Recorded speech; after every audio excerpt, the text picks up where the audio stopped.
Magic 95.9, Baltimore's best variety of R&B. It's Nori at Night, and I have a very special guest in the building, Mr. KD McNair. You may know him when he was signed to Prophet Jones. He was a part of a singing group, and they had fantastic songs.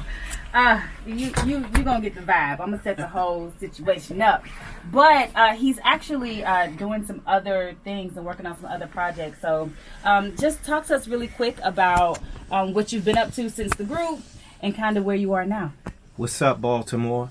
It's KD McNair. Wow. This is, you know what, it's so crazy because I just had a moment. I'm like, hold up. I looked at the mic and it said 95.9, and I started thinking back to when my group was on the station like years ago, and it just like was an aha moment. But for the last couple of years, I've been behind the scenes. Mm-hmm. After my group, I just had to find my way all over again after our last Motown deal. So I've been doing a lot of different deals, and it's so crazy because usually I'm the one standing over there watching people behind the mic, and just a lot of different talent and people into television. So what made you want to write a book? I mean, you're working, you out here making things happening, you got big deals going. What made you want to sit down and write a book? I had no choice. Mm-hmm. I'm naturally a writer. Okay. I'm a creative guy. I came into the business. That makes sense. Creativity. But it was so many different experiences that I experienced and things that I went through with my journey from being an artist to an entrepreneur. That I didn't want to be selfish, and it was some serious times. After Prophet Jones lost their deal with Motown, I started suffering from anxiety, started having panic attacks, was going in and out of this depressed state.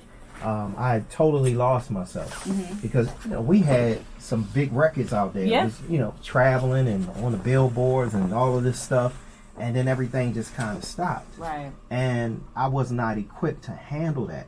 That was the first time in my life that I experienced that type of letdown. When my father went to prison, that was like an introduction to major letdown. But being exposed on television and then just kind of crashing down like that, it just put me in a place where I came face to face with myself, and I had to make some decisions. So in my book, I talk about giving it one more try. So I made a decision that I wouldn't give up no matter what, and I started to work on myself and I would have a million things that would fall apart, but I would still refuse to quit. So the book is basically a blueprint to help people who may have been in situations. It don't matter if you had a corporate job or just a job or something that didn't work out right, or a relationship, or just anything that can happen to you in life. It's not just so much focus on a guy that was on Motown. It's just talking about life, period. Yeah. I think what's interesting is that we're seeing a shift, and I love that black men are being more expressive and more open and sharing what they're dealing with, and not keeping it all bottled in and trying to deal with it internally yourself.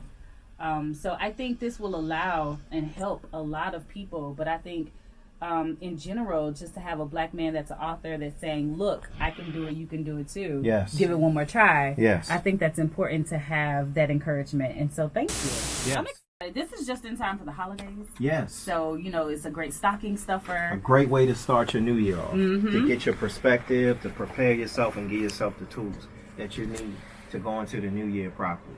Well, I am so excited to have you, KD. Anything else you want to say to people about the importance of this book and why you had to write it and get it out to the people? I would say that if you do nothing else for yourself, just put yourself first. I talk a lot about that in this book. Sometimes we get so distracted by all these other things going on around us. We think that we're putting ourselves first, but most of the time we don't put ourselves first. We don't work on ourselves. Yeah. So that's one thing that I want to get out. And outside of that, I just want everybody to just give it one more try, no matter what life throws at you. And when you get a chance, go on iTunes and listen to some of my old music. It'll make you feel good, too. It will. Pull up and cry together. It will make you feel wonderful. Give us your social media so we can also stay in touch. My book website is McNair Books. That's McNair, McNairBooks.com. My personal social Instagram is at The Real KD McNair. My company Instagram is at Planet McNair. And I'm on LinkedIn and all of the other places. You everywhere, so you're accessible. Yeah, I'm very, well, somewhat accessible. Yeah. You're like, Yeah, I'm accessible. Okay. So. Well, we definitely look forward to, streaming your old music and listening to it. It's and, great music. Going back down that memory lane and nostalgia, and then reading your new book. Give it one more try. So thank you so much. Thank you. I really appreciate joining my show. You have a great show. This is amazing. Thank you.